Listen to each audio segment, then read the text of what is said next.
Another episode of the MLO Project. And my friends, it happened. It finally happened. This is now the hottest podcast on west of the Mississippi. We finally got to it. It took us a little bit. The episodes put us over the top, right? Like I don't know what to say. So welcome. If this is your first time here, you're probably like, what the hell is going on? And what's going on is we're gonna have some fun. We're gonna talk about some trending topics, things that matter to loan officers, lenders, and everyone else in between. I am Frazier, your host, and joining me as always, his friends call him Hot Sauce, but I call him Michael McAllister. Michael, what's up, buddy? Dude, I can't even right now. No, wow. Guys, you don't even know how hard it is to keep a straight face and talk about serious stuff when you're doing this with Frazier. If you don't know, we bulk record our episodes. So if you've listened to an episode where we talked about being best of east of the Mississippi, that was 30 minutes ago. And now we're Don't give away the secrets, man. God, you just tore down that what is that? The third wall? What they're gonna call that? They're like looking at the crowd. But. If somebody's seeing this and just watching me like borderline piss my pants over here, I want them to understand why. I'm not, not just fangirling for Frazier over here. Hey, who could blame you? But it was funny, like when Kim had mentioned that, she's like, "Well, I apologize if you heard me laughing in the background of one of the other episodes." I know. And then the next week we're here in my office and not at home, so that she can't sit in the background and laugh at us. Exactly. Right. Well, we're having fun, and hopefully, if you're here listening to us, you're going to be having fun too. And not only that, but getting valuable info. One thing that we wanted to to talk about. We like to, again, stay on the trends, stay on the things that, that matter most to you, that people are talking about, asking questions. And obviously, one that you may have heard of, I don't know, AI, Google it if you haven't heard about it, but AI is big, right? Everywhere, not just not just in our industry, but everywhere.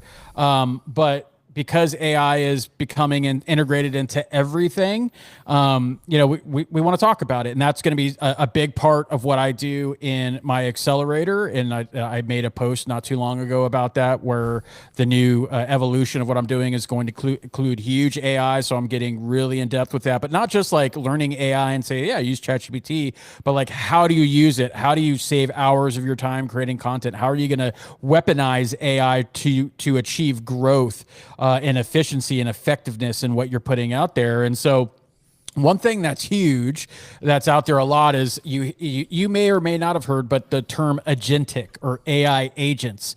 And so that's what we're going to talk about today, because Michael has obviously been doing this for a while, and so he geeks out on this stuff, and I geek out on just tech and AI in general. So we thought, like, hey, we're going to talk about that and what that looks like, and even share some of some stuff that we've seen and the positive results, because that from what I hear from loan officers, like, yeah, I want like stuff to just like, I want responses to emails. I want, responses to like DMs and text. And I'm telling you, like, I know I have it on an email right now that I've been testing, and some people don't even know. Like you may have emailed me and that wasn't me replying. It was my AI agent. So we're getting there. We're getting there, friends. But I will say, before I turn it over to Michael, is that the AI piece don't automate and AI yourself out of being important to the consumer, right? Remember, you still want to play a little bit of a part, right? You don't want AI to completely take over. And as much as people want to say, AI is never going to take my job, for the consumers that don't ever have to have a face-to-face with you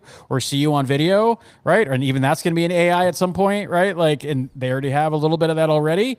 Like, it may just very well be. So don't try to like put yourself out of a job by being important. So Mike, let's talk about it. Let's talk about the AI agents. Yeah, I love AI agents these days, which is funny because, like, honestly, that concept chatbot, which I'm not allowed to say anymore, that word chatbot, that the idea chatbots have been around for a minute. Okay, so chatbots started to gain some level of traction when Facebook ads were big, like, I don't know, 6-7 years ago in the mortgage industry, 5-6 years ago. Maybe I'm over exaggerating a little bit. But we didn't mess around with them for a long time. Honestly, we have kind of a higher standard for experimental things when it comes to working leads, because we have clients that spend like real money and make real money, have been on, been clients for 4 or 5 years. 3 of our first 10 clients are still clients today. They're spending a lot of money on Google ads. So it's like, it's one of these things where it's like, if you have, if you're running an experiment and you have a control that is the status quo, right? And that is performing at a certain level. And there's a lot of people whose businesses rely on that continuing to perform at that level. The threshold for what we had to see to be like, oh yeah, we're going to introduce, we're going to roll out a chat bot for our clients. We're going to roll out an AI agent for our clients. I think it was just a lot higher for us than it was for other marketers in the industry that were just like, oh yeah, like, our Facebook leads are shit. And so here's a shitty chat bot to work them. No shade though.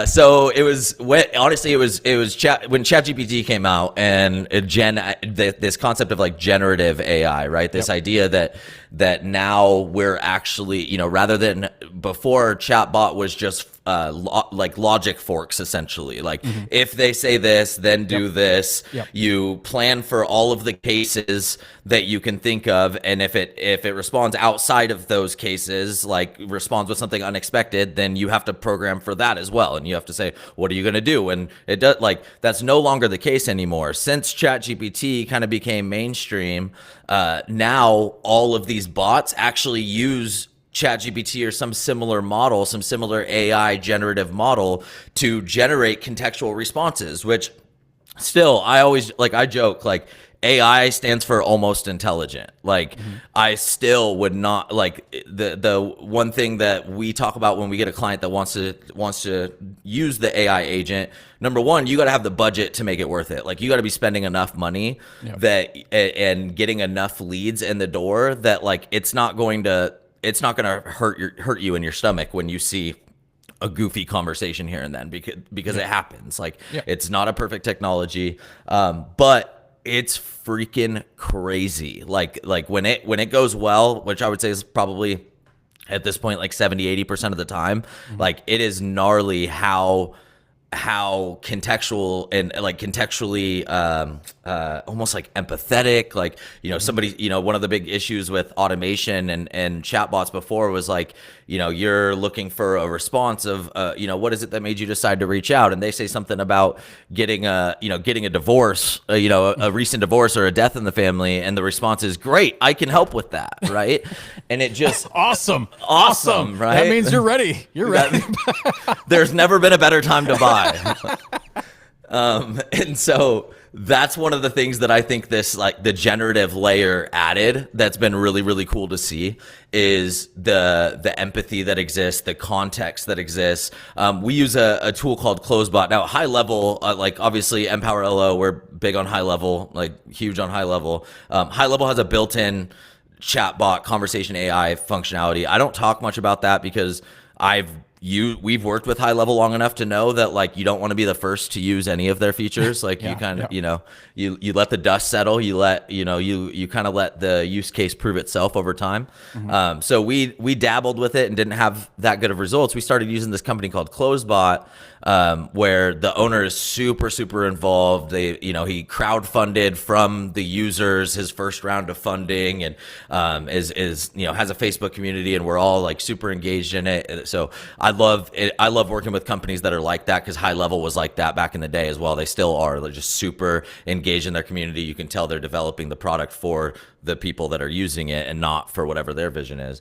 So CloseBot, we use CloseBot, and it allows us, basically, we set objectives. So with a mortgage lead, essentially, right? So this is the context that we use it in, generating a ton of inbound mortgage leads.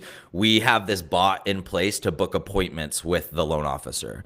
And we've even taken it a step further to where we identify attributes of the lead that might make us not want to set an appointment with a lead. And we have an alternative path for those, where if the lead doesn't meet certain attributes, if the lead doesn't have a certain credit score, doesn't have a certain like household income, then we'll encourage them to fill out the application online, and we'll book an appointment with them at the point that they complete that application, upload their documentation, just increasing the barrier to entry a little bit to make it so that you're working with people that are serious. On the appointment booking side, this thing reads your calendar that you have linked inside of HighLevel, so it can read what your availability is. And then it has the conversations. It can contextually reschedule somebody. If somebody says, hey, sorry, I can't meet it, it can actually reschedule on your calendar. And then it will follow up as well. If the lead stops responding, you can set up, hey, follow up in an hour, follow up in a day, whatever it is. And again, like I said, there's some goofy stuff that takes place, but our three biggest spending lead gen clients right now are all using the bot. And that, like, we started with those three. We started with one of those three, really worked on dialing it in with that individual. Now all three of our biggest spending ads clients are using the bot, which says a lot, because these are all clients that have been like generating leads on Google with us for years through multiple different market conditions. So yeah, we're really excited about it. I hope you have questions, because I could just ramble about it, like questions about like what the bot can do, and I'll help me kind of guide this where we want this conversation to go. Because like I said, I freaking like I used that term fangirl earlier. I fangirl over our bot right now. Yeah, our AI agent. My bad, AI agent. Damn it! Come on, agent. Yeah. So if you guys are just listening, of course you are, because we haven't put this on YouTube yet. But when we put it on YouTube, you're gonna see he's like shaking. He's like going back and forth. He's like running around. He's excited about this episode. So the question I would have is, when we're talking about the agent being activated, so to speak, where in the process is this? How does the consumer or the lead get into the conversation? Is that coming straight from when they fill out the form? Like, where does the agent come into play? When does it pop up or whatever? Like, how does that work? Yeah, good question. The tool that we use, CloseBot, it requires, requires isn't the right word. It's set up to engage with an inbound response or an inbound message, right? It's set up to via text or via DM? Text, email, anything that HighLevel supports. Email? Even email, Instagram, DM, all of that. Anything that HighLevel supports, it'll engage with. And is that conversation back and forth with the agent? Is that so? Like, if they start on email, does that conversation stay within the email? Yep. Oh. Yeah. It's pretty sick.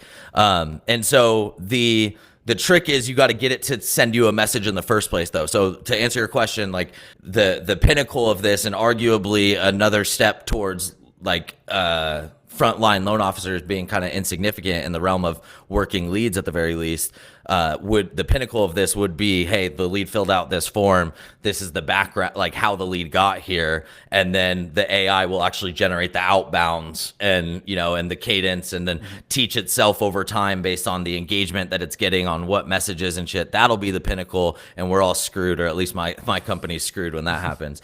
But the use case right now is essentially you set up these automated outbound campaigns for different points in the process, and the bot can read the full back and forth of the conversation that you've had with the lead. So it'll go back and like read everything that exists in the conversation. As long as you have one inbound message, then the bot will pick up and engage. So in internet leads, the lowest hanging fruit, the first use case of this was in engaging with an initial reach out campaign, right? A lot of us have been automating an initial reach out campaign for a while, starting with Agent Legend back in the day, ringless voicemails, text messages, emails, that kind of thing. The lead responds, and before the AI agents, that would be the point that our clients would get involved. That lead responds, and they're assessing that response and taking it from there. Now we take it a step further because of this bot. The bot gets involved at the point that the lead responds, engages with it, and then tees up the appointment or whatever that next step is. Nice. And then from the intelligent. Well, actually, let me take a step back. When you talk about like, as a marketer, obviously with AI tools and creating images and stuff, it's like, well, what do we need you for? Trust me, it's the strategy, understanding the business. And Michael was right on when he said almost intelligent, because they're not like fully intelligent, like from a task. And this is what I always say is like, look, when you're using ChatGPT or the other ones, you're getting a average to substandard copywriter. right? That's what you're getting, and it's going to sound right. You can obviously tell the ones that are done with AI. I use AI every day, right? But it's my tone, my value. Like I have like 5 or 6 custom GPTs that I use. Like I built these with my brain, and so that's where you really get into like, but even then, it's not perfect, and so ultimately it's like it's our expertise, our strategy, and AI is going to be a tool that is going to use us to allow us to weaponize growth. And I'm going to continue to use that term because that's what exactly it's going to do. And I'll tell you, as an originator, you will. I'm not going to say you're going to lose, but you will lose ground to the loan officers that are utilizing these tools because it's going to allow them to scale quicker. It's going to allow them to have more conversations. And ultimately, this is just kind of where it goes. One funny thought I had when Michael was talking about the tree, like, and you guys are, like a phone tree. It's like, all in my head is like just yelling operator, right? When you start getting pissed and you're like, oh, did you say you want to do that? No, operator. You're just pounding zero. It's just 0, right? Like operator. But okay, now that I kind of like went off the rails there a little bit, let me bring it back. And so these agents, where are they getting their AI intelligence from? Is that through open AI like API? Does it go to other, like, what does that look like? Yeah, so inside of HighLevel, you have less options for this. I don't even know if you have options. I think it all runs through OpenAI and under one model. Probably. Yeah. Inside of CloseBot, right now you have 2 different options. You have an AI, like one OpenAI model, and then you have Anthropic as well that you can use. Okay. Which Anthropic, what's the like customer, like the user facing? Is that Claude? Claude. Yeah. Claude. So Anthropic is the one that we typically find the most success with, and it's cheap as hell. So we're really liking Anthropic. And to your point, as far as the expertise that's involved in setting this up, right? Because I'm hyping up CloseBot. CloseBot's a great tool for somebody like me that knows how to use it. Most loan officers that are listening to this are not going to know how to use this. This is way more like me giving a shout out to Bryce and CloseBot for Bryce's sake than for the mortgage community, because at the end of the day, like, if you guys saw what goes into actually configuring the bot, if you guys saw the like layers of instructions and the adjustments we make to the instructions based on which bot we're sending them to, and then the logic inside of HighLevel to know when to like send the webhook for this bot, like, it is still a very, very technical process, but it won't always be, like, and it won't be for long. And to your point, Frazier, like, getting used to using these things, even though they're almost intelligent, even though like people should not be listening to this and be going, yep, see, I knew it wasn't ready. I knew it wasn't ready for me to use it. Like, if that's how you're thinking about this shit, you're going to get left behind. Folding their arms. Just yes. Like, I knew it. Yeah. Yeah. No, Hammer's watching this going, see, I told you. It's all about HI, human intelligence. Love you, Hammer. Intelligence. Hammer intelligence. Yeah. Hammer intelligence. But no, I mean, the reality is like, if you're behind now, you're going to stay behind. Like, I used to, in baseball, we had a term, get ahead, stay ahead. Right. And that's what I think, people with AI should be doing, even if it's not them personally, if it's a coach, if it's a program that they enroll in or whatever, right? If you're realizing this shit's way over my head, find somebody that you can bring onto your team that can help it, make it not over your head, because these agents, we talked about doing a series, and this will be the kickoff of a multiple episode series where we talk about other use cases of AI. Frazier's talking about using generative AI to create content. Everybody on my team has a premium ChatGPT subscription and has that shit on their screen at all times. We call it our co-pilot, which is also another term. Another tool. Yep. Yeah, another tool. And because like the idea is the more you use it, the more you lean on it for shit, the better you're going to get at using it, and the more efficient you're going to be.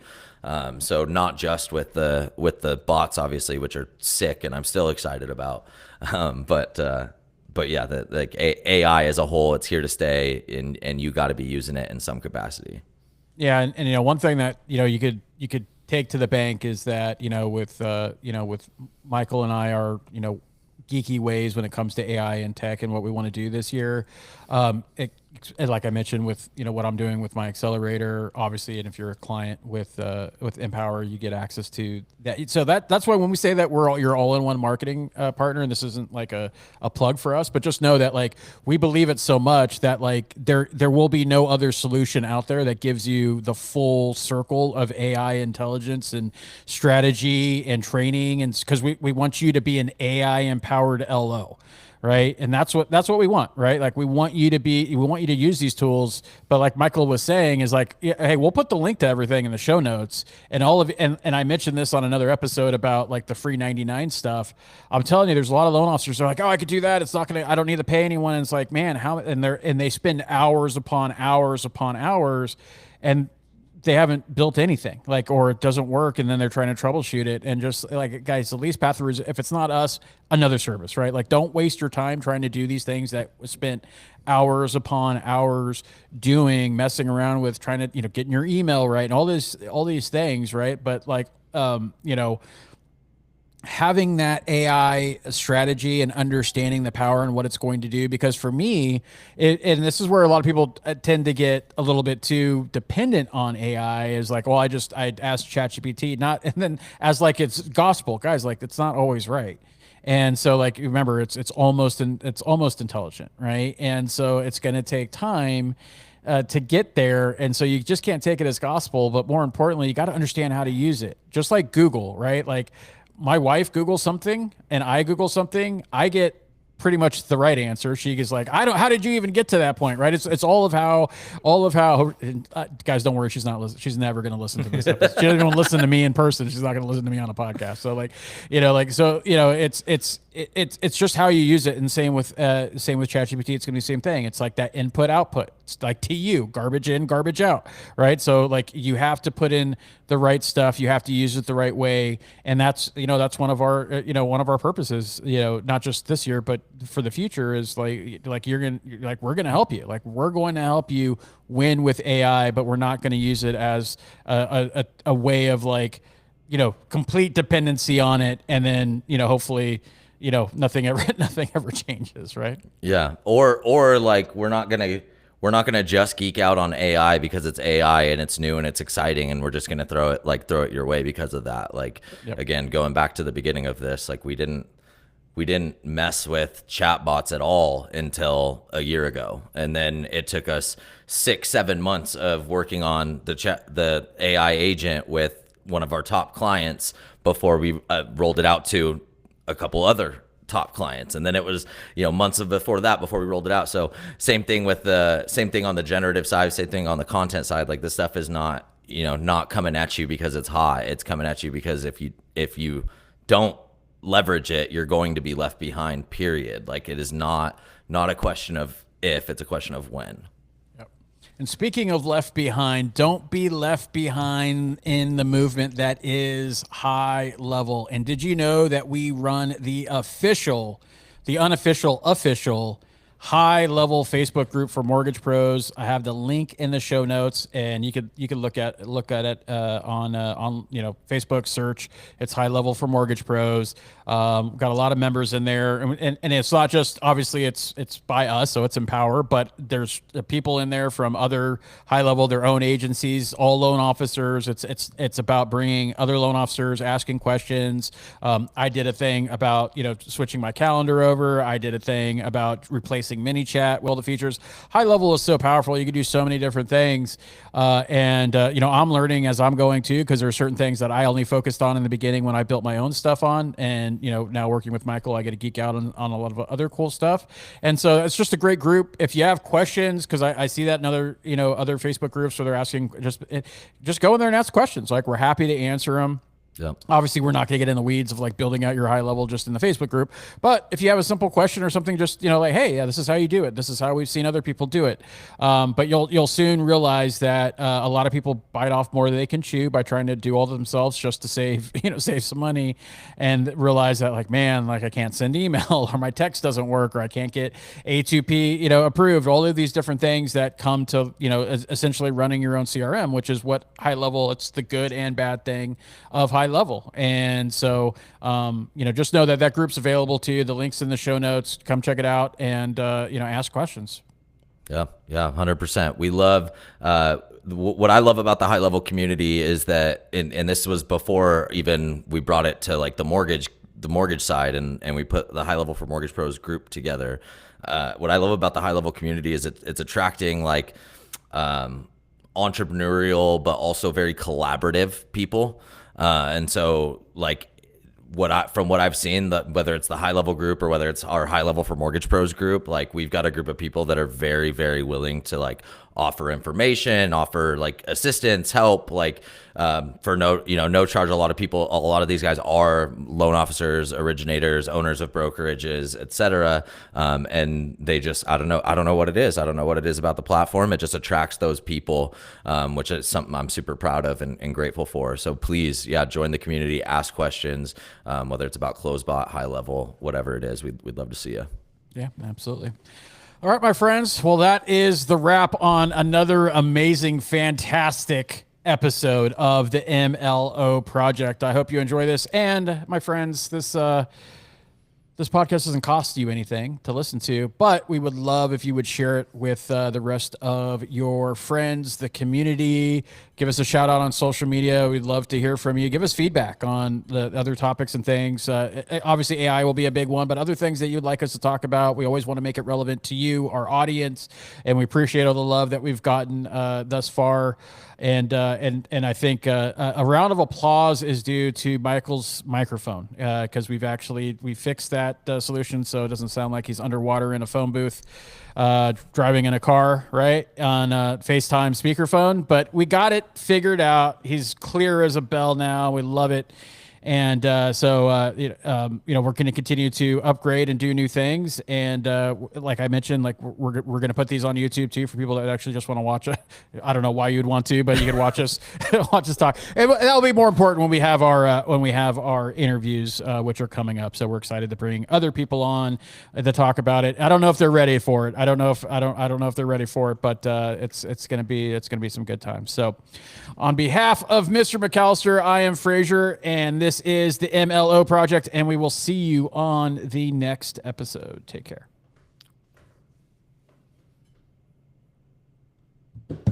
Whoop. Cool. I think that's good, man. I think those were bangers. Yeah, agreed.